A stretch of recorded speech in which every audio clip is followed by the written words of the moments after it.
Modern Horizons has brought us a lot of very pushed designs, and artifacts are not exempt from that. Jake, I think we've got some very cool new toys for our commander decks. Yeah, I think the commander decks that are the most tuned to be competitive are going to be losing some flex slots as we move forward. We're going to talk about some new must-have EDH cards, artifacts for Modern Horizons 2. Video starts right now.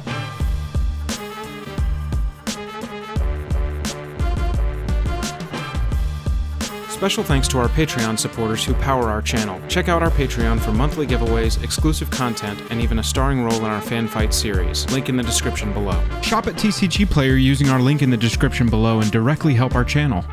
Hello and welcome to the day. Thank you for spending your time with us. I'm Jake. I'm Joel. Welcome back to another episode of Jake and Joel are Magic. We are in this colorless void because we've got to talk about colorless cards, artifacts that are going to be great in your EDH decks from Modern Horizons 2. But before we get into it, if you would, go down there, hit that like button if you like the video by the end of it. Hit that dislike button if you don't. That's right. It's the best way to support the channel with just the click of a button. Joel, they have reprinted a Soul Ring. They have made a Soul Ring variant today.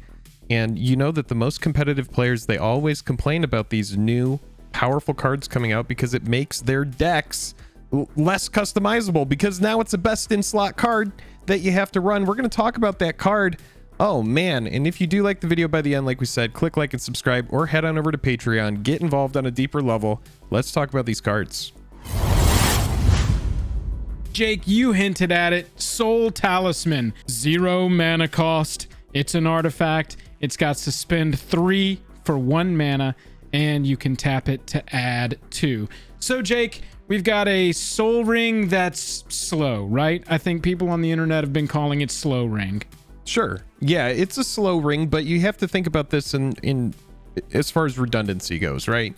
Because in an EDH deck, you're trying to get these high, powerful, we call this fast mana in EDH, because you just essentially crap out a bunch of artifacts onto the battlefield that add mana, and then you start doing degenerate things super early in the game as fast as possible. There's always going to be a group of people that say that suspend isn't really good in EDH. You know, you think about this from the late game top deck perspective, and it's kind of a bummer. But if you get this online early, and I'm talking about a hand that, for example, let's say your hand is Soul Ring, Soul Talisman, Jeweled Lotus, and Ridiculous. then like 1 mana. I mean, like, you really can't complain about that. And you are going to be suspending this card, but now, you know, just a few turns later, it's going to be online, ready to go, just like any other Soul Ring. It could still be Vandal Blasted, you know, just like any other artifacts on your field. But I still think there are going to be players that are very excited about this card. So that suspend may be a tripping point for some people that want to run this card, but maybe there are some ways that we can cheat that suspend cost. The first of which, Jake, is the expertise cycle that we're going to illustrate here with Yahenni's expertise, just because it's pretty good in a black deck. Sure, yeah, -3/-3 to all creatures, and then that's the big point of this card, is that you may cast a card with converted mana cost 3 or less from your hand without paying its mana cost. So the whole idea with these suspend cards, and that is any card that has suspend, is that you can cast one of these expertise cards. Again, these cards are pretty suboptimal, but that second ability on the card is the big point of these, which is you're going to be able to cheat something from your hand onto the field. Yeah, absolutely. I think there's a more consistent way and playable way to cheat this in if you really want to do it, and that's Reshape. For 2 mana and sacking an artifact, you could go and get this talisman right onto the battlefield. Now, when are you going to do this? I don't know. I like running this, though, because Reshape is more valuable later. You can always sack an artifact later in the game, go get something big and dope. Or if you just want to ramp early, using Reshape to go get your Soul Talisman, like, it's not completely out of the question to do that. No, that's a good point. Now, what do you think about Soul Talisman? Are you excited about this card, or are you medium on it? I know there's going to be 2 camps of players. There's going to be competitive players that probably want it for the redundancy. There's going to be other players that are just like, you know what, I don't need an additional Soul Ring type effect. Maybe they're a little bit more casual. I still think the card is going to push sets. Now let's talk about the next card, which is Esper Sentinel. 1 white for an artifact creature, human soldier here, a 1/1. Whenever an opponent casts their first non-creature spell each turn, draw a card unless that player pays X, where X is Esper Sentinel's power. So kind of feels like a little bit of a heuristic study type effect on a stick here. Yeah, it absolutely does. This is the kind of card that I think is going to be wildly powerful, and is going to become sort of a staple-ish type of card. I always hate calling cards staples because Commander should be more, you know, configure your own deck, customize it how you want to be. But if you are looking for that power level 7, 8 into, you know, CEDH, if you are trying to play in a competitive level, this is the kind of card that's going to be run alongside Rhystic Study, alongside Smothering Tithe, to maintain card advantage in EDH, which is huge. Drawing a card, unless that player pays X, where X is Esper Sentinel's power. I mean, human, relevant creature type. Soldier, relevant creature type. Artifact creature, relevant super creature type. It's like there are so many ways, not even counting equipment or anything, just like random anthems that you may get residual power on to Esper Sentinel. So many ways to raise that power and make this even more of a tax. But I don't think, like Rhystic Study, many people are going to be paying it, especially if this is coming down turns 1 through 3. I mean, how often do you actually pay for Rhystic Study or Mystic Remora or Smothering Tithe? You really don't. I certainly don't worry about it. And so Esper Sentinel just kind of joins that camp as wildly playable and probably going to be a powerhouse. Yeah, it's one of those cards that you're going to have to hope just dies to a board wipe, or unless you have, you know, spot removal early on. You know, it's a great target for, you know, like a Swords to Plowshares, because they're not going to gain much life off of it, and you're just going to get it out of the way early. But yeah, once it sits on the battlefield, you just kind of deal with it, and then your opponent gains a lot of velocity, or if it's in your deck, you're drawing cards and you're living the good life. Yeah, absolutely. It's just yet another time we gotta figure out how we're gonna ask, do you pay the one? Jake, let's look at this big old mean Phyrexian daddy right here. Kaldra Compleat, 7 mana legendary artifact equipment. It's a living weapon, which means as it enters, you're going to create a 0/0 germ, Phyrexian germ, and attach this to it. It has indestructible, and the equipped creature gets +5/+5, first strike, trample, indestructible, haste, and whenever this creature deals combat damage to a creature, exile that creature. Jake, I'm going to come back to Complete, but real fast, just for reference, this is a combination of Helm of Kaldra, which you see gives first strike, trample, and haste. Additionally, Shield of Kaldra, which has indestructible and gives indestructible. And then Sword of Kaldra, which is +5/+5, and creature deals damage to a creature. Remove that creature from the game. And so all of those mishmash into our new Phyrexian daddy. Jake, are you excited to cast Kaldra Compleat? Yeah, it's a pretty big spell. It's essentially like a giant, like hugely splashy EDH equipment. It comes in with a germ. You know, I don't really see this having a home in Modern. It's just a little bit too much. And in Modern, if you're casting a 7 cost, most likely it's a Karn, or, you know, for 1 more, you're casting an Ugin in Tron. And then it has that huge, again, equip cost that you would want to reduce as much as possible. But yeah, very strong, very powerful card, and it just screams EDH, and pretty much EDH only. Yeah, I love it because I would judge for 7 mana, a 5/5 with first strike, trample, indestructible, haste, and whenever this creature deals combat damage to a creature, exile it. I would say, yeah, that's probably a pretty good creature that you should think about running. But then that first strike, it's exiled on the first strike. Yeah, the other creature never does damage to this, and it doesn't matter. I mean, it's indestructible as is. Exactly. So you really need like a revoke existence. You need to exile this, or you're going to be very sad.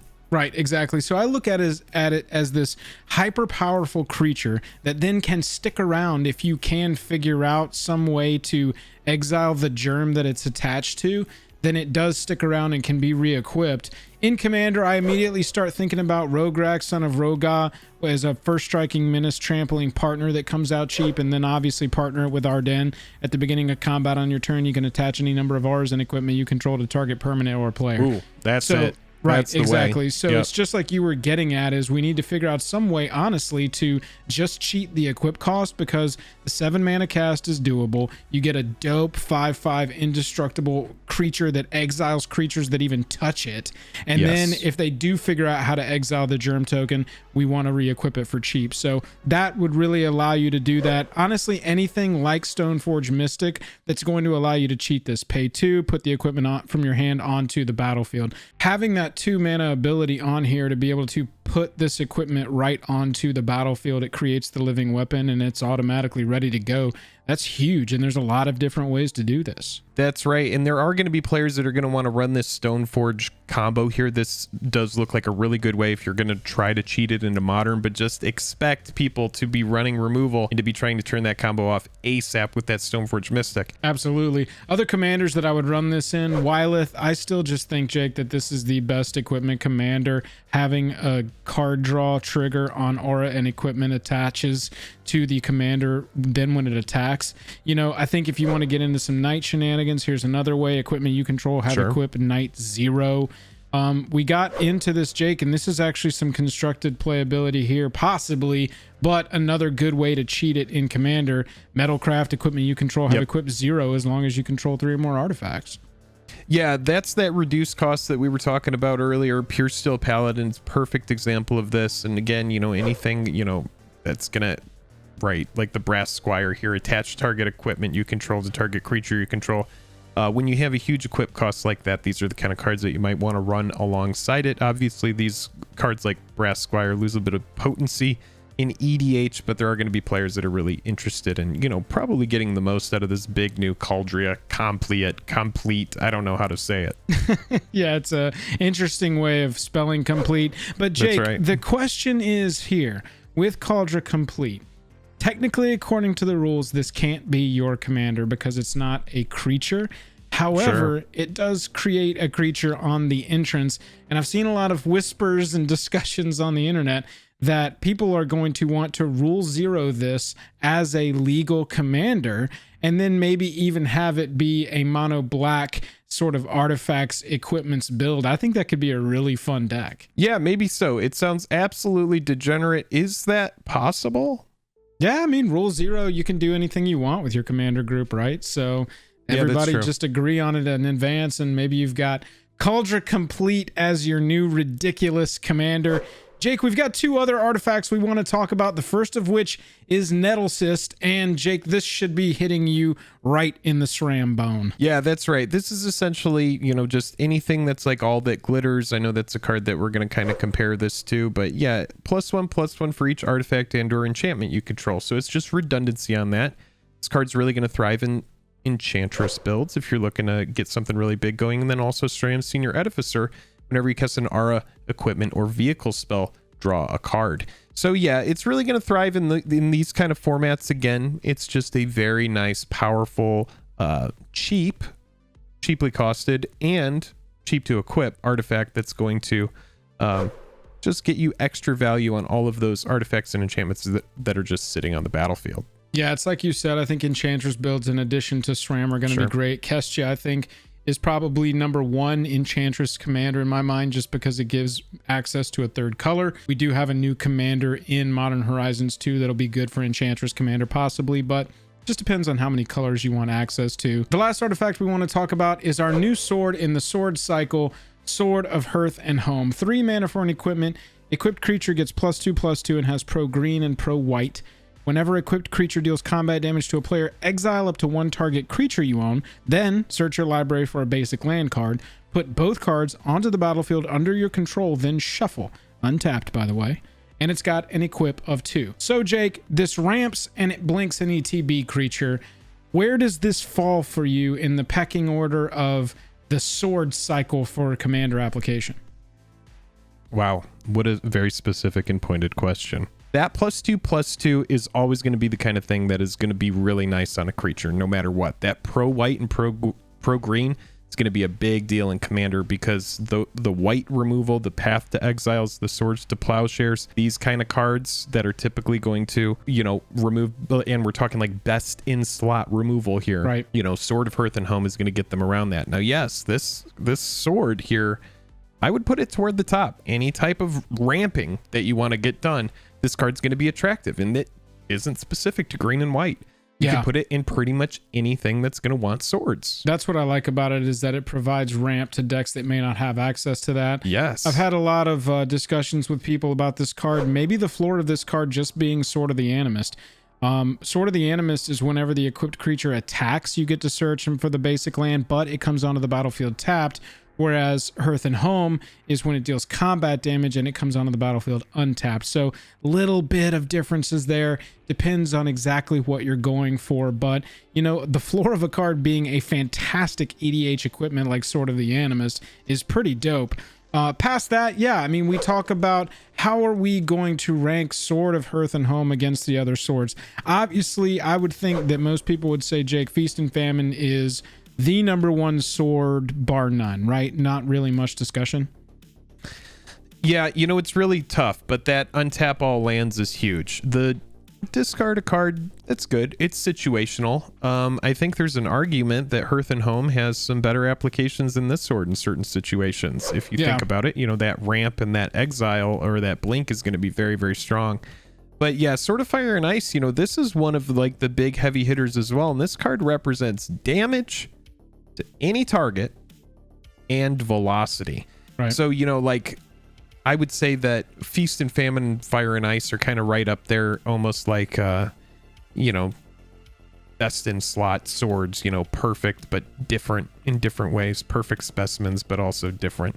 And I do think that this new green-white sword is honestly right up there with them. It represents ramp and it represents blinking, which are two other degenerate effects that lead to blowout games in certain situations, right? Yeah, absolutely, 100%. Let us know down in the comments how you rank Sword of Feast and Famine, Sword of Fire and Ice, and Sword of Hearth and Home.